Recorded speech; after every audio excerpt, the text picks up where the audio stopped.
नमस्कार दोस्तों। लास्ट के लेक्चर में हमने देखा था कि हेल्थ डिपार्टमेंट के पॉइंट ऑफ व्यू से इम्यूनोलॉजी के बेस पे क्या-क्या कॉन्सेप्ट्स पूछे जा सकते हैं और वो कॉन्सेप्ट्स के क्या-क्या एमसीक्यू आ सकते हैं, वो हमने लास्ट लेक्चर में देखा था। आज के लेक्चर में हम देखेंगे कि जो बचे वाले कुछ एमसीक्यूज़ है, जो इससे लास्ट लेक्चर में नहीं कवर हो सके थे, वो एमसीक्यू हम आज के लेक्चर में देखेंगे। लेकिन उससे पहले अपना जो फेवरेट चैनल है बियॉन्ड बेसिक लर्निंग, उसको अभी सब्सक्राइब कीजिए और बेल आइकन को दबाइए। आज का पहला सवाल हम देखेंगे। पहला सवाल है एंटीबॉडीज़ आर, यानी एंटीबॉडीज़ किस चीज़ से बनी है। ऑप्शन है protein, option 2 glycoprotein, option 3 carbohydrate, option 4 nucleic acid. अगर हम एंटीबॉडीज़ का स्ट्रक्चर देखेंगे तो जनरली वो कार्बोहाइड्रेट और प्रोटीन से बना हुआ है। अगर चीज़ कार्बोहाइड्रेट और प्रोटीन से बनी होती है तो उसको हम ग्लाइकोप्रोटीन्स बोलते हैं। वो नॉमेनक्लेचर डिपेंड करता है कि उसमें अमाउंट जो है वो दोनों चीज़ें का, उसमें से कौन सी चीज़ का सबसे ज़्यादा अमाउंट है, उस हिसाब से उसका नॉमेनक्लेचर होता है। अगर प्रोटीन का अमाउंट ज़्यादा है और कार्बोहाइड्रेट का अमाउंट कम है तो उसे हम ग्लाइकोप्रोटीन बोलेंगे। वही अपोजिट में अगर कार्बोहाइड्रेट का अमाउंट ज़्यादा है और प्रोटीन का अमाउंट कम है तो उसे हम प्रोटियोग्लाइकेंस बोलेंगे। तो इस क्वेश्चन में आंसर आएगा अपना ऑप्शन 2 ग्लाइकोप्रोटीन्स, क्योंकि अपना एंटीबॉडी जो है वो कार्बोहाइड्रेट और अमीनो एसिड यानी प्रोटीन से बना हुआ है, और अब प्रोटीन का अमाउंट ज़्यादा है और कार्बोहाइड्रेट का अमाउंट कम है, इसलिए हम उसको ग्लाइकोप्रोटीन्स बोलेंगे। तो ऑप्शन बी ये इस सवाल का जवाब है। अगला सवाल हम देखेंगे। अगला सवाल है the order of percent of total immunoglobulin in the serum is. सवाल में पूछा गया है कि सीरम में अगर हम देखेंगे तो एंटीबॉडीज़ का कॉन्सेंट्रेशन यानी परसेंटेज जो है वो कैसा रहता है, यानी हाई अमाउंट से लो अमाउंट तक। इन शॉर्ट में ऐसा पूछा गया है। ऑप्शन है option A IgM, IgA, IgG, IgD and IgE।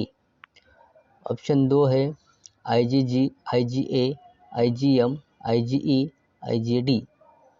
Option 3 है IgG, IgA, IgM, IgE, IgD।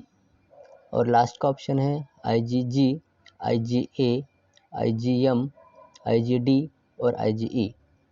अगर हम देखेंगे कभी भी कि सबसे अगर अमाउंट हम देखेंगे किस चीज़ का सीरम में ज़्यादा होता है और सबसे कम कौन सा एंटीबॉडीज़ का अमाउंट ज़्यादा होता है, अगर उसका हम सीक्वेंस देखेंगे कभी भी, तो सबसे ज़्यादा जो अमाउंट होता है वो IgG का होता है और सबसे लो अमाउंट जो होता है वो IgE का होता है। अगर उस हिसाब से देखेंगे हम तो सबसे कम यानी IgE का जो अमाउंट सबसे कम होता है, उस हिसाब से अगर हम देखेंगे तो ऑप्शन ए और ऑप्शन डी, इसमें ही सबसे कम वाला IgE का अमाउंट सबसे आखिरी में दिया वाला है। तो बाकी ऑप्शन बी और ऑप्शन सी कट जाएंगे, बचेंगे ऑप्शन ए और ऑप्शन डी। लेकिन अगर हम देखेंगे कि स्टार्टिंग में ही अमाउंट IgM यहाँ पे ऑप्शन ए में बताया गया कि IgM सबसे ज़्यादा है, लेकिन हमें पता है जैसे कि IgG सबसे ज़्यादा होता है सीरम में, तो इस हिसाब से अपना ऑप्शन आएगा ऑप्शन डी। सबसे ज़्यादा अमाउंट ऑप्शन डी में जो बताया गया है उस हिसाब से सबसे ज़्यादा अमाउंट IgG, उसके बाद IgA, IgM, IgD और IgE, ये सीक्वेंस में आ जाएगा। तो इस सवाल का जवाब आएगा ऑप्शन डी। अगर हम अगला सवाल देखेंगे, अगला सवाल है जे चेन इज़ प्रेजेंट इन। अगर हम एंटीबॉडीज़ का स्ट्रक्चर देखेंगे तो हमें जैसे पता है कि IgG, IgD और IgE, ये जो एंटीबॉडीज़ है ये मोनोमर में है। IgA जो है वो डाइमर में है और IgM जो है वो पेंटामर में है। और अगर हम जे चेन का स्ट्रक्चर देखेंगे सब एंटीबॉडीज़ में, तो सिर्फ जहाँ पे डाइमर या पेंटामर होगा उस चीज़ में ही हमें जे चेन लगेगा। जे चेन यानी जो जॉइन करने के लिए लगता है अमीनो एसिड्स का चेन, तो उसको हम जे चेन बोलते हैं, जो 2 मोनोमर को जॉइन करता है। तो जनरली 2 मोनोमर को जॉइन करता है, इसका मतलब वो आ जाएगा एक तो डायमर में भी और वो पेंटामर में भी रहेगा। इसलिए अगर हम ऑप्शन देखेंगे इसका, तो ऑप्शन पहला है IgA, ऑप्शन 2 है IgM, तीसरा ऑप्शन है बोथ A एंड B और लास्ट का ऑप्शन है IgE। तो हमें जैसे पता है और हम अभी इमेज में भी देख पा रहे हैं कि जे चेन जो है वो डाइमर और पेंटामर में अवेलेबल है। और हमें जैसे पता है कि IgA और IgM, IgA डाइमर है और IgM ये पेंटामर है। तो इसलिए अपना जो इस सवाल का आएगा option C, both A and B। A and B यानी IgA एंड IgM ये दोनों में भी जे चेन प्रेजेंट होता है। अगला सवाल है, which of the following immunoglobulin make the largest percentage in the breast milk. Option है IgM, IgD, IgG और IgA। जैसे हमें पता है और हमने लास्ट लेक्चर में भी डिस्कस किया था कि जो एंटीबॉडीज IgA है वो डाइमर है और उसके ऊपर सिक्रेटरी प्रोटीन रहता है, इसलिए वो सब सिक्रेशंस जो रहते हैं बॉडी के, TS रहता है ब्रेस्ट मिल्क यानी ब्रेस्ट मिल्क या कोलेस्ट्रम जो है उसमें जनरली IgA पाया जाता है। और क्योंकि ये सीक्रेट हो जाता है इसलिए जनरली वो सिक्रेशंस में पाया जाता है ब्रेस्ट मिल्क या फिर TS में। तो इसका सही जवाब आएगा ऑप्शन डी, IgA। इसको IgA को हम अल्टरनेटिव नाम भी बोलते हैं कि सिक्रेटरी एंटीबॉडीज बोल के, इसको अल्टरनेटिव नाम भी है। इसलिए इस सवाल का जवाब जो आएगा वो IgA आएगा, ऑप्शन डी। नेक्स्ट सवाल है, ओरल पोलियो ड्रॉप्स कंटेन, जो हम जनरली पोलियो का डोज जो लेते हैं तो उसमें क्या रहता है, ऐसा सवाल में पूछा गया है। ऑप्शन ए है harvested antibodies, option 2 activated pathogens, और ऑप्शन सी एटेन्यूएटेड पैथोजेंस और ऑप्शन 4 गामा ग्लोबुलिन। अगर हम एक एक सवाल जो पूछा गया उसका अगर ऑप्शंस देखेंगे हम, तो जनरली जो वैक्सीन्स रहते हैं, पोलियो जो ओरल पोलियो ड्रॉप जो है वो वैक्सीन का ही एक पार्ट है। उसमें जनरली क्या होता है कि जो पोलियो के वायरस जो रहते हैं उसको हम जो एटेन्यूएटेड जनरली करते हैं, एटेन्यूएटेड यानी उसका एंटीजेनिसिटी रहता है लेकिन पैथोजेनिसिटी नहीं रहता, ऐसा है। यानी अगर वो पोलियो का ड्रॉप बच्चे के शरीर में जाएगा तो बॉडी को पता चलेगा कि कौन सा तो फॉरेन पार्टिकल्स आया है और उसके अगेंस्ट बॉडी एंटीबॉडीज बनाना चालू कर देगी, लेकिन उसका पैथोजेनिसिटी निकाल दिया जाता है, जिसके वजह से जो हार्मफुल जो प्रॉब्लम हो सकती है बच्चों को वो नहीं होती उस वैक्सीन के वजह से, क्योंकि उसका जो वायरस उसके अंदर पोलियो के वैक्सीन के अंदर रहता है उसको एटेन्यूएटेड किया होता है। एटेन्यूएटेड का अलग अलग प्रोसेस है, वो हम अगले लेक्चर में देखेंगे। इसलिए इसका जवाब जो आएगा ऑप्शन सी एटेन्यूएटेड पैथोजेंस रहता है। लेकिन अगर हम बच्चे वाले जो ऑप्शन है उसके बारे में अगर देखेंगे तो पहला ऑप्शन उन्होंने बताया है कि हार्वेस्टेड एंटीबॉडीज। हार्वेस्टेड एंटीबॉडीज यानी जनरली मोनोक्लोनल एंटीबॉडीज रहते हैं, लेकिन जनरली कैसा है कि अगर कुछ इन्फेक्शन हुआ है, जनरली अगर स्नेक बाइट हुआ है तो उसको रिकवर करने के लिए उसका एंटीडोट उसका जो पॉइजन रहता है वो पॉइजन के अगेंस्ट में जो एंटीबॉडीज वर्क करेंगे वो जो रहेगी वो हार्वेस्टेड एंटीबॉडीज रहेगी। जनरली जो हार्वेस्टेड एंटीबॉडीज रहते हैं वो मोनोक्लोनल एंटीबॉडीज रहते हैं। दूसरा है ऑप्शन एक्टिवेटेड पैथोजेंस। हम कभी भी वैक्सीन में एक्टिवेटेड पैथोजेंस नहीं रखेंगे।